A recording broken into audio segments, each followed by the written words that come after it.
Hello friends, कैसे हैं आप लोग। हम लोगों ने प्रोजेक्टाइल स्टार्ट कर दिया और डे वन में आई होप आपको बहुत अच्छा मजा आया होगा, बहुत अच्छा कॉन्फिडेंस मिला होगा।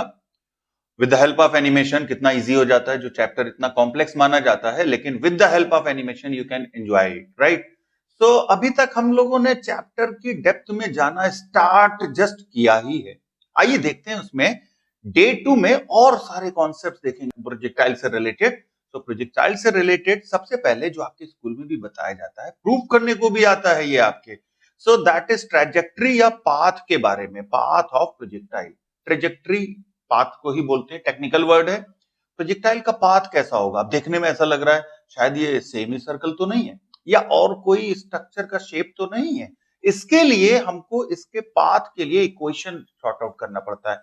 हम अगर ये एज्यूम करें कि यहां से बॉल को प्रोजेक्ट किया गया है विद स्पीड u और एंगल थीटा, ऑब्वियसली एक हॉरिजॉन्टल कंपोनेंट एज यूजुअल, एक vertical component u sin theta.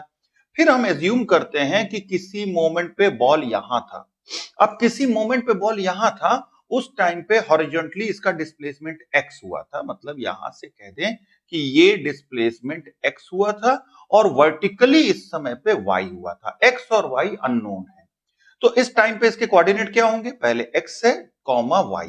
x comma y इस समय पे कोऑर्डिनेट है। हम निकालना चाहते हैं लोकस। अब आप लोग कोऑर्डिनेट ज्योमेट्री में तो पढ़ते होंगे ना लोकस के बारे में। कोऑर्डिनेट ज्योमेट्री में आपने पढ़ा लोकस का मतलब ही होता है relation between x and y। x और y के बीच में जो भी रिलेशन आएगा वो बता देगा हमको ये ट्रेजेक्ट्री का शेप क्या है, क्या नाम है उस ट्रेजेक्ट्री के शेप का।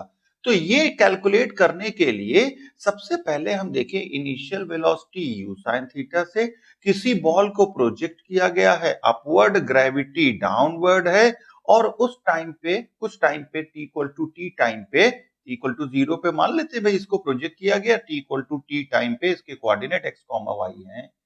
x कॉमा y है तो y कैलकुलेट करने के लिए क्या करेंगे हम लोग, अलोंग y एक्सेस यूज कर सकते हैं h equal to u t minus half g t square. h क्या है यहाँ पर, y है h। u क्या है, वर्टिकल वाला देखना है, u साइन थीटा। तो h y हो गया u sign theta into t minus half g t square. चलो भाई एक इक्वेशन तो मिल गया हमको। y में अभी x को इंट्रोड्यूस करना है। x को कैसे इंट्रोड्यूस करेंगे भाई, ये वेलोसिटी कांस्टेंट रहता है, ये तो आपको अच्छे से पता चल गया। हॉरिजॉन्टली डिस्प्लेसमेंट इसका x हम मान रहे हैं, इसका मतलब velocity equals to displacement upon time use करें तो यहां पर velocity u cos theta displacement x upon time t। यहां से क्या मिला हमको, यहां से मिला टाइम, टाइम मिला x by u cos theta. और ये टाइम की वैल्यू सब्स्टिट्यूट करें अगर हम लोग इक्वेशन वन में, क्या थी equation one, y equal to u sine theta into t minus half g t square. Just t substitute कर दो दोनों जगह पर, क्या मिल जाता है हमको, मिल जाता है यहां से y इक्वल टू ये t की वैल्यू सब्स्टिट्यूट कर दिया, यहाँ स्क्वायर था स्क्वायर कर दिया, और सिंप्लीफाई करने पर इक्वेशन मिल गया y equal to x tan theta minus g x square by two you square cos square theta. अब देखें ये क्या बता रहा है इक्वेशन, ये बता रहा है y हाईएस्ट पावर देखें तो किस पे है, y depends on x square. इसका मतलब ये पैराबोला होगा, पता चल गया इसका पाथ पैराबोलिक होगा, पता चल गया ट्रेजेक्ट्री का नाम पैराबोला हो गया, ना कि सेमी सर्कल। देखने में शक्ल से सेमी सर्कल लग रहा था। यहां से हम कह सकते हैं कि उसका ट्रेजेक्ट्री पैराबोला होगा, पाथ उसका पैराबोला होगा। चलिए यहां तक तो आपको प्रूव करने को भी आता है, स्कूल में जो बच्चे 11th में पढ़ रहे होंगे उन्होंने ये पढ़ा होगा।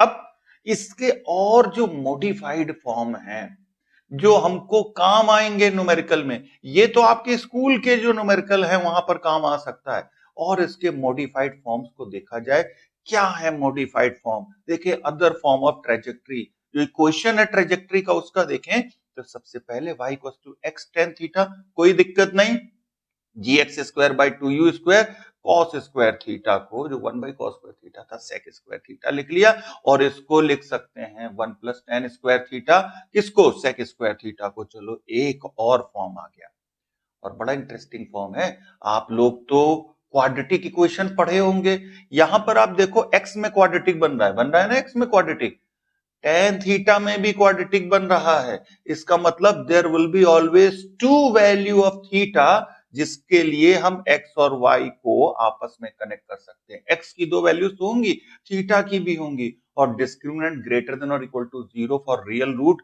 आप इसको देख भी सकते हैं।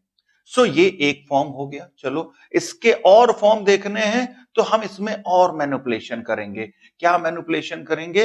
Now this is x tan theta minus gx square by twice u square cos square theta. हमने क्या किया, ये देखिए ये तो पहले ही था ना, अब ये एक फॉर्म हो गया, डन हो गया। इसके बाद दूसरे फॉर्म पे फोकस कर रहे हैं। हमने tan थीटा से मल्टीप्लाई कर दिया, tan थीटा से डिवाइड कर दिया। फर्क क्या पड़ा?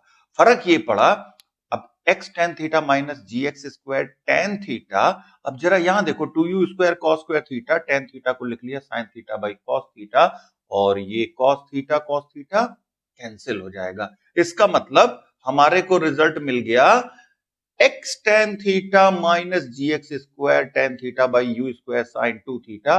अब एक रिजल्ट आपको याद होगा, याद हो चुका होगा, याद नहीं करना था, मैंने कहा था याद नहीं करना है, पर ये रिजल्ट आपको मालूम है, u square sine 2 theta by g है।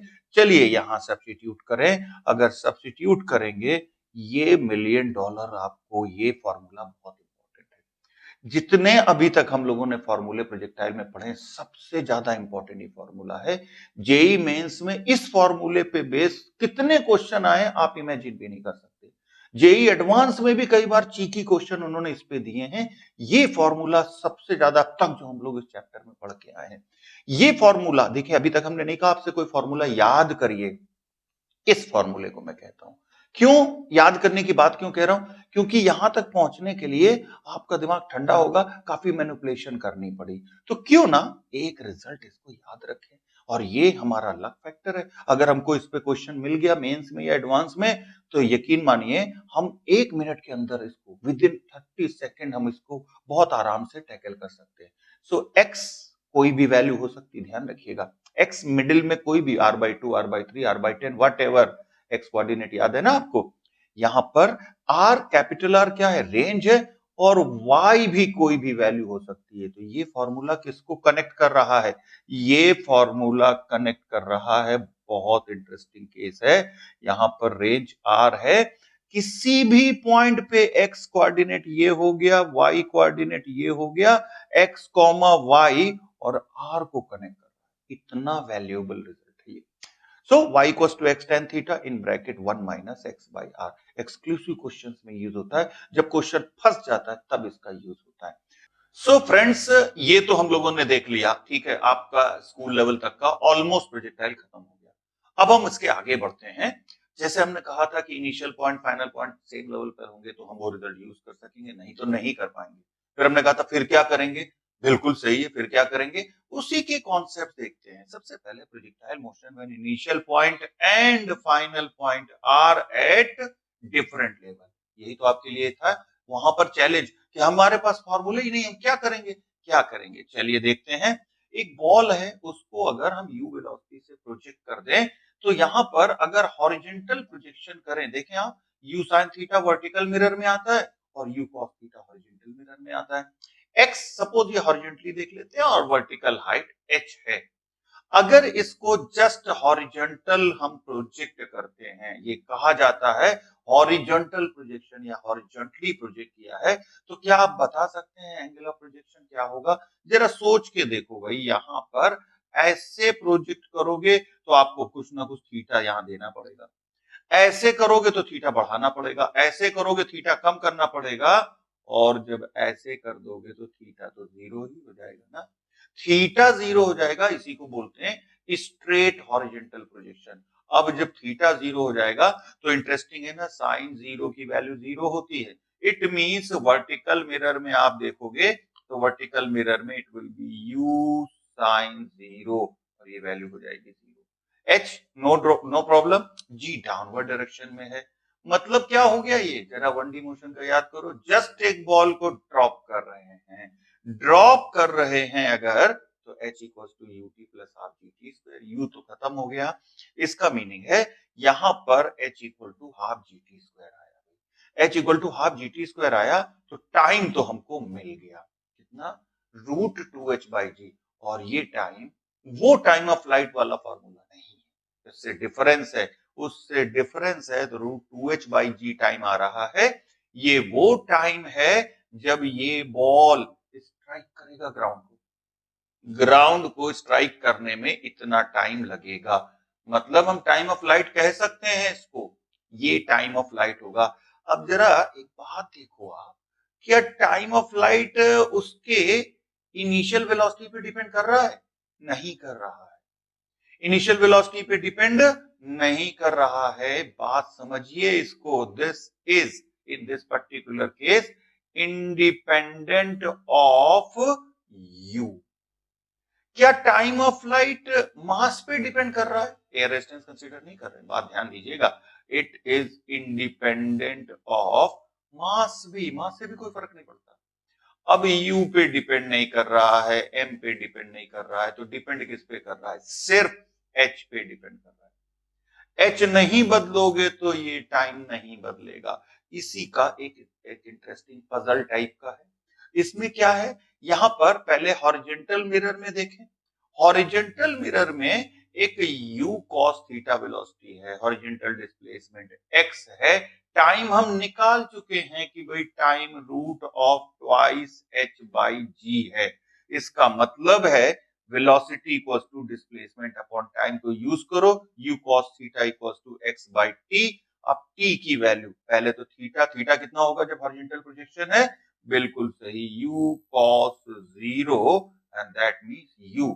तो u cos 0 को हमने सिंपल हटा दिया, ut बचा, t की वैल्यू रख दो, ये रिलेशन आया। ये भी बहुत बढ़िया रिलेशन है और बहुत अच्छा बड़ा इंपॉर्टेंट रिलेशन है, इसको भी ध्यान रख सकते हो। ये मैं नहीं कहूंगा क्योंकि ये छोटा सा है, आप विद इन 20 सेकंड डिराइव भी कर सकते हैं, इसलिए कोई इश्यू नहीं है। तो ये अगर, लेकिन ये कब है? जस्ट हॉरिजॉन्टल प्रोजेक्शन के केस में, ठीक है भाई। अब ये देख लिया कि जो उसका रेंज है किस पे डिपेंड कर रहा है? नंबर एक यू पे डिपेंड कर रहा है, यहां पर आ गई बात। नंबर दो किस पे डिपेंड कर रहा है? एच पे डिपेंड कर रहा है, बस। और किसी पे तो डिपेंड नहीं कर रहा है, नहीं, और किसी पे डिपेंड नहीं कर रहा है। अब एक पजल लेते, पजल टाइप का क्वेश्चन है। पजल टाइप का क्वेश्चन क्या है? आप स्क्रीन पे देखें, देयर आर 3 बॉल्स, 3 बॉल्स है, ठीक है। तीनों बॉल के मास अलग अलग हो सकते हैं। तीनों बॉल्स को अलग अलग तरीके से प्रोजेक्ट किया। देखिए कैसे प्रोजेक्ट किया। सबसे पहले इस बॉल को प्रोजेक्ट किया, फिर अपवर्ड डायरेक्शन में प्रोजेक्ट किया और अल्टीमेटली इस डायरेक्शन में प्रोजेक्ट किया। सो आइए एक एग्जांपल लेते हैं, एक पजल टाइप का एग्जांपल। आप देख सकते हैं स्क्रीन में, देयर आर 3 बॉल, तीनों के मास डिफरेंट हो सकते हैं। तीनों बॉल्स के मास डिफरेंट हो सकते हैं। हम इनको अलग अलग वेलोसिटी भी दे सकते हैं, इवन अलग अलग एंगल भी दे सकते हैं, अलग अलग एंगल भी दे सकते हैं। चलिए देखें कैसे। एक बॉल को तो हमने ऐसा प्रोजेक्ट कर दिया, एक बॉल को हमने अपवर्ड प्रोजेक्ट कर दिया, एक बॉल को हॉरिजॉन्टली प्रोजेक्ट किया। अब क्वेश्चन क्या पूछता है? कौन सा ball, which ball will strike ground first? पहले कौन स्ट्राइक करेगा, पहले कौन स्ट्राइक करेगा, ये रहा हमारा क्वेश्चन। ठीक है, चलिए इसकी बात करें। इसका वेलोसिटी u था, इट वाज सम एंगल, चलिए थीटा ले लेते हैं, ये u cos थीटा हो गया और यहां पर u sin थीटा हो गया। अगर आप देखें इसका वेलोसिटी यहां पर u था और ये एंगल थीटा होगा, तो ये u cos थीटा और ये हो गया u sin थीटा। इसकी बात करें तो ये वेलोसिटी u है और ये हो जाएगा cos 0 और यहां पर ये हो जाता है u sin 0। इशू है टाइम का, टाइम क्या लगेगा? टाइम का इशू क्या है? अगर हम देखें, इसको एज्यूम कर लें बॉल नंबर 1, ये एज्यूम कर लें बॉल नंबर 2, ये एज्यूम कर लें बॉल नंबर 3। इसका मतलब देखें जरा यहां पर, अगर हम बॉल नंबर 1, एच सबका सेम है, इक्वल्स टू बॉल नंबर 1 के लिए पहले देखते हैं क्या होगा। यहां पर u sin theta and that times t and then plus half gt square. अगर हम बॉल नंबर 2 के लिए देखेंगे तो बॉल नंबर 2 को अपवर्ड प्रोजेक्ट किया था, तो minus h equals to u sine theta and t, and in this case it will be minus half g t square. Ball number 3 के लिए देखेंगे तो h equals to u sine 0 into t and then plus half g t square. Issue ये है, अगर ये तीनों ball angle पे प्रोजेक्ट किए गए हैं, अगर ये तीनों बॉल हॉरिजॉन्टली प्रोजेक्ट किए जाते हैं, एंगल पे प्रोजेक्ट किए गए, we can say that time is different. अगर ये हॉरिजॉन्टली प्रोजेक्ट करते तीनों बॉल को तब क्या होता? ऐसी कंडीशन में देखें हॉरिजॉन्टली बॉल ए के लिए, एक बॉल को ए एज्यूम कर लिया, so that will be h equals to 2 sin 0 into t plus half g t square. Then ball B के लिए क्या होगा? 2h by g, कैसे? वही u into t plus half g t square. Ball C के लिए देखें तो यहां पर root 2h by g, again the same result. मतलब ये हुआ कि if all three balls are projected horizontally, then the time will not depend on anything, even initial velocity या mass, किसी पे भी डिपेंड नहीं करेंगे। आप देख रहे हैं एक को ड्रॉप किया है, इसका इनिशियल वेलोसिटी क्या है? 0।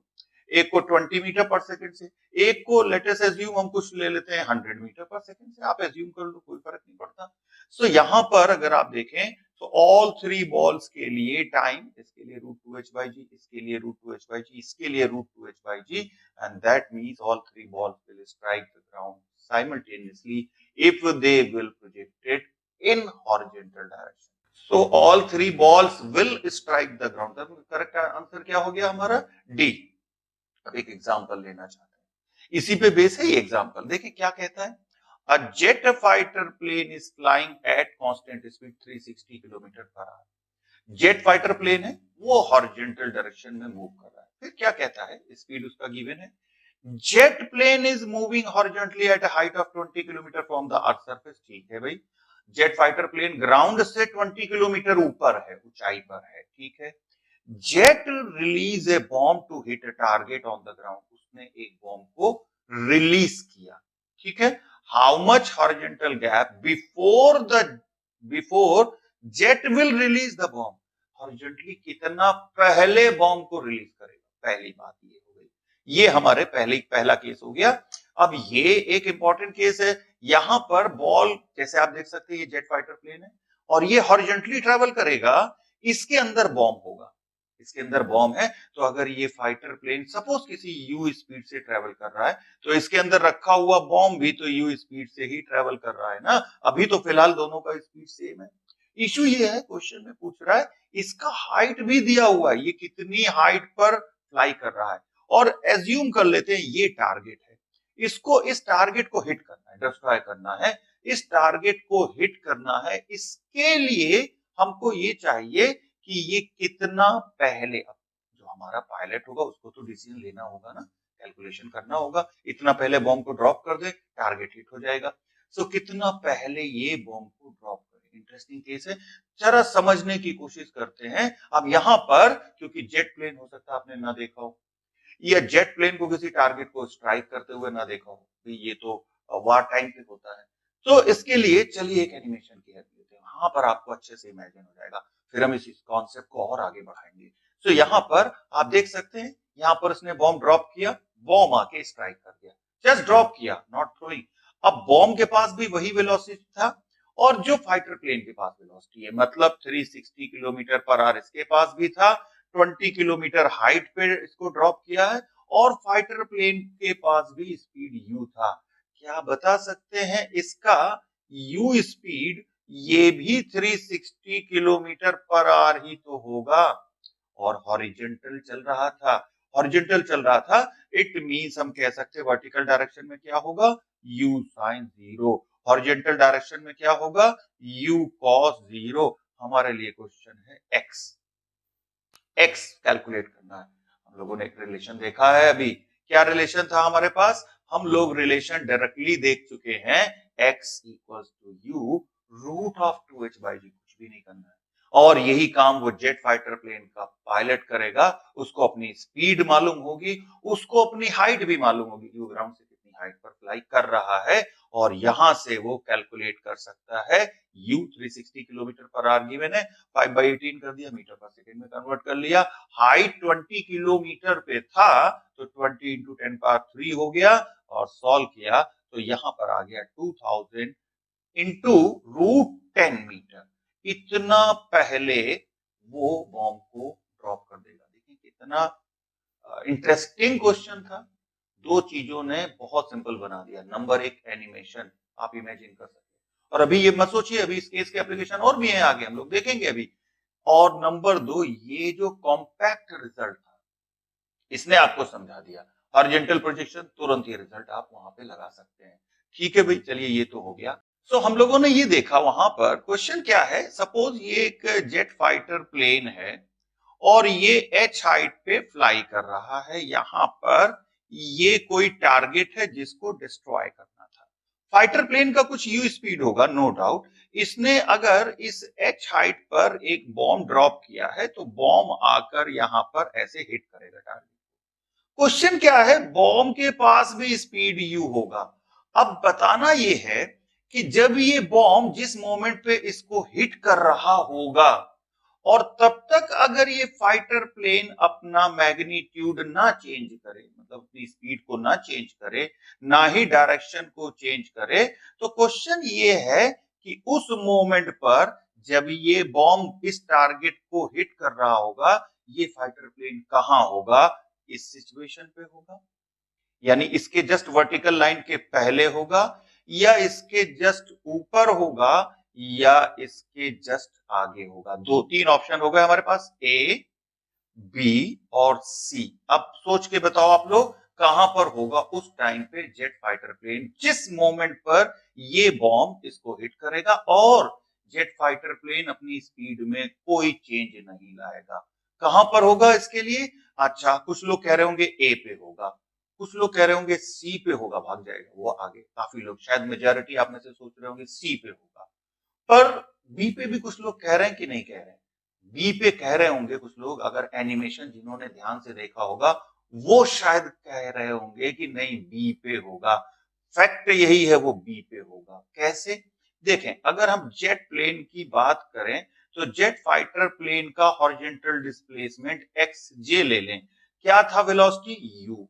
टाइम कितना लगा? अरे भाई, बॉम्ब यहां से यहां तक आने में टी टाइम लग रहा है, तो वही तो पूछ रहे हैं, तब तक जेट फाइटर प्लेन को यहां से यहां तक जाने में भी तो वही टाइम लगा होगा, मतलब उसने स्पीड थोड़ी ना चेंज किया है।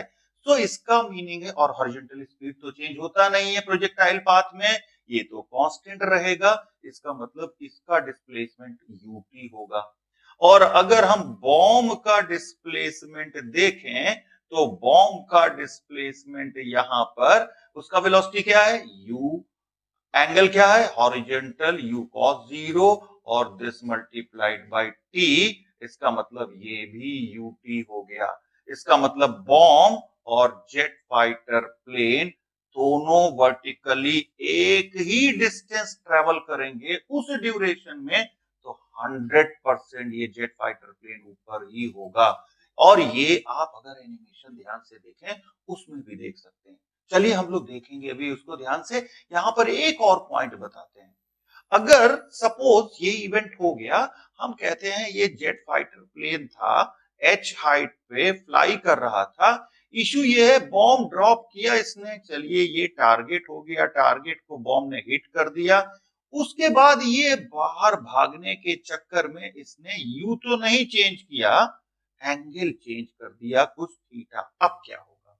अब बताइए, ए करेक्ट है, बी करेक्ट है, या सी पोजीशन पे होगा? अब कुछ लोग कह रहे होंगे नहीं, भागने के चक्कर में था, सी पे होगा। नहीं भाई, सी पे नहीं होगा। फिर क्या बी पे होगा? नहीं, यहां पर बी पे भी नहीं होगा, ए पे होगा। कैसे? चलो फिर से देखें कैसे। देखें, यहां पर पहले जेट प्लेन के लिए निकालेंगे। अब जेट प्लेन का स्पीड हॉरिजॉन्टल डायरेक्शन वाला लेना है। हॉरिजॉन्टल वाला क्या होगा? u cos theta. It means u cos theta and that multiplied by t। लेकिन बॉम्ब के लिए तो अभी भी u इंटू टी ही है, यानी u cos 0 इंटू टी है। अब जरा कंपेयर करें, थीटा की वैल्यू कुछ भी होगी, कुछ भी होगी, हम कह रहे 30 डिग्री होगी, 45 डिग्री होगी, कुछ भी होगी, ये तो इसको कम कर देगा ना। इसका मतलब x J will be less than x B. पर कब? अगर वो स्ट्रेट उड़ने के बजाय किसी एंगल पर बॉम्ब ड्रॉप करने के बाद उड़ने लगे, तो ये इसका एक इंपॉर्टेंट केस था। अब जैसा मैंने प्रॉमिस किया था कि आप लोगों ने ये केस तो देख लिया, अगर एनिमेशन जिन लोगों ने ध्यान से नहीं देखा था, चलिए हम लोग एक बार और देख लेते हैं एनिमेशन को ध्यान से। यहां पर आप देखिए एनिमेशन में, अब देखिए बॉम्ब जिस समय पे स्ट्राइक कर रहा है, फाइटर प्लेन कहां है? जस्ट टारगेट के ऊपर है। और अगर उसने अपनी स्पीड नहीं चेंज की, इसका मतलब वो टारगेट के ऊपर ही रहेगा हमेशा, ऑलवेज। सो फ्रेंड्स, ये तो हमने एक इंटरेस्टिंग केस देख लिया, और यही डिफरेंस होता है स्कूल लेवल पे और जेई मेंस या एडवांस लेवल पे। यहाँ पर आपकी सोच को रिफाइन करना होता है, जितने क्यों हो सकते हैं, ऐसा होता तो क्या होता, ऐसा होता तो। ये नहीं होता है कि डायरेक्टली एक केस बता दिया, लो जी हो गया, ऐसा नहीं होता है। आपको एक आईआईटी का ड्रीम देख रहे हैं और आईआईटी पहुंचना है, तो ब्रेन तो इनोवेटिव होना चाहिए आपका। सो आइए और एग्जांपल्स देखते हैं, और हॉरिजॉन्टल मोशन वाले, हॉरिजॉन्टल जो बॉल को प्रोजेक्ट किया गया है, वही वाले एग्जांपल्स देखते हैं। सो नेक्स्ट एग्जांपल देखते हैं। सो आइए देखते हैं नेक्स्ट एग्जांपल क्या है। Staircase having each step 10 centimetre high. आप देख सकते हैं स्टेयरकेस है, हर एक 10 सेंटीमीटर हाई है, 20 सेंटीमीटर वाइड है। चलिए ये हो गया 20 सेंटीमीटर। सीढ़ी है, जिसको हम सीढ़ी बोलते हैं, ठीक है, आपके घरों में जो स्टेप्स होते हैं, उसी का हम कंसीडर कर रहे हैं example. If a ball drops in horizontal direction, ball को हॉरिजॉन्टल डायरेक्शन में ड्रॉप किया गया from the top step with 10 meter per second in horizontal direction. Of course, a ball strike nth step, किसी nवें step पे, मतलब हो सकता है चौथा स्टेप हो, पांचवा स्टेप हो, 10वां स्टेप हो, स्ट्राइक कर रहा है, तो हमको यही बताना है कौन से स्टेप पे स्ट्राइक कर रहा है। ये भी, इसको भी हम जाएंगे और डीप में जाएंगे, पहले इसको समझ लेते हैं। अगर आप देखें ये बॉल गया, लेट अस अज्यूम किसी स्टेप पे इसने स्ट्राइक किया, वो स्टेप कोई भी हो सकता है, वही तो निकालना है। क्वेश्चन तो वही है हमारा। हर एक जो हमारा स्टेप का डायमेंशन दे दिया कि भाई हाइट 10 सेंटीमीटर और विथ 20 सेंटीमीटर है। अब जरा अगर इसको हम सिंप्लीफाई करें, तो हमारा कौन सा केस बन जाता है, देखो जरा, ये वही केस बन गया कि नहीं बन गया, जहां पर हॉरिजॉन्टली 10 मीटर पर सेकंड से प्रोजेक्ट कर दिया। अब स्ट्राइक कर रहा है किस स्टेप को, उसके ऊपर डिपेंड करेगा। चलिए हम यहां पर समझें। सपोज ये बॉल, एक बार एज्यूम करके देखो, ये बॉल यहीं पर स्ट्राइक करता, तो क्या करते, एच क्या होता, 0.1 मीटर, और ये रेंज क्या होता, 0.2 मीटर। अच्छा पहली स्टेप पे है, नहीं नहीं भाई, चलो दूसरी पे अगर टकराता, तभी क्या होता, रेंज हो जाता 0.2 इंटू 2, और हाइट क्या हो जाता, 0.1 इंटू 1, 0.1 इंटू 2। इसका मतलब तीसरी पे टकराता, तो हम कह देते ये हो जाता 3 इंटू 0.2 हॉरिजॉन्टल हो जाता, और 3 इंटू 0.1 वर्टिकल हो जाता। हमने एज्यूम किया है एनवी पे टकरा रहा है, तो देखो 0.1 इंटू एन, और x में 0.2 इंटू एन, और बॉल स्ट्राइक कर रहा है nth स्टेप पे। क्या करना है, वही फॉर्मूला हमारे पास ऑलरेडी है, x equals to u root 2h by g, and यहाँ पर वैल्यू सब्स्टिट्यूट कर दिया x का और u का, यहां से हमको n आ गया, सॉल्व करने पर 50th स्टेप, आंसर मिल गया हमको, 50th स्टेप पे टकराएगा। अब यहाँ पर कुछ लोग आप में से कह रहे होंगे, कुछ लोग होते हैं अच्छा दिमाग होता है, वो कह रहे होंगे अच्छा ये एग्जैक्ट 50 आ गया, इन्होंने मैनिपुलेट करके वैल्यूज रखी थी, एग्जैक्ट 50 ना आता तब क्या करते। फॉर एग्जाम्पल, हम एग्जाम्पल लेते हैं, यहाँ आता आंसर n इक्वल टू 49.1, क्या लिखते हैं आप, कौन से स्टेप पे टकरा रहा है, क्या आंसर होता, एग्जैक्ट बिल्कुल सही है, अभी भी ये 50th स्टेप पे हम कहते। अगर ये आता 49.001, अभी भी आंसर यही रहता, बात समझने की कोशिश करो। अगर ये आता 49.9, तभी भी ये 50 ही रहता। इसका मतलब जो यहाँ पर जितने स्टेप क्रॉस कर चुका है, अब वो नेक्स्ट स्टेप पे पहले गिर गया होगा, बीच में गिर गया होगा, या एंड में गिरा होगा। पर अगर ये आता n की वैल्यू सपोज 50.1, तो आंसर 50 नहीं, क्या हो जाता, 51 हो जाता। पॉइंट समझ में आ गया आपको क्या समझाना चाह रहे हैं, ठीक है। तो अब ये समझ में आ गया कि भाई चलो, अगर ये हम लोगों ने मैनिपुलेट करके वैल्यूज नहीं रखी हैं, और ऐसा आता है जहां वैल्यूज डिफरेंट होती, तो आप कर ले जाओगे। चलिए अब इसमें एक पॉइंट लेते हैं, सोचते हैं, आपके दिमाग को और थोड़ा सा डीप में जाते हैं इसी केस में। every day is same except every data is same except velocity of the ball. If initial velocity is not given, ठीक है भाई, and saying what will be the minimum initial velocity in above question so that ball hits 50th step. जरा दिमाग को खोल के बैठिएगा, ठीक है। अगर आपको जरा सा भी थकावट लग रही, मुंह हाथ धो लीजिए, ध्यान से समझिए, बड़ा अच्छा कॉन्सेप्ट है। उसने कहा क्वेश्चन में कि नहीं यू मिनिमम क्या होगा ताकि बॉल 50th स्टेप पे स्ट्राइक कर जाए। इंटरेस्टिंग है ना, अभी हम लोगों ने 50th स्टेप पे स्ट्राइक कराया था, इसका तब इनिशियल वेलोसिटी क्या दिया था 10 मीटर पर सेकंड। अब क्या होगा कि 10 मीटर पर सेकंड होगा। लेट अस सी। सबसे बड़ी शर्त यहां पर ये है कि ये 50वीं स्टेप पे स्ट्राइक करे, यही तो कह रहा है हमसे। ये तो नहीं कह रहा है कि वो उसके एंड में करे, उसके मिडिल में करे, वो कहीं भी करे। और मिनिमम की बात कर रहा है। देखो जरा भाई ध्यान से, इस मिनिमम को ध्यान से समझो, मिनिमम को समझो ध्यान से। अगर ये बॉल आके और ये सपोज 49th स्टेप है, इस पे यहां रब करता हुआ, ग्रेज करता हुआ गया और ये 50th पे बिल्कुल इनिशियल में जाके स्ट्राइक कर दिया, तो क्या कहोगे आप क्या कहोगे? हॉरिजेंटली इसका एक्स क्या होगा? अभी हमने क्या किया था, 50 इंटू 0.2 किया था।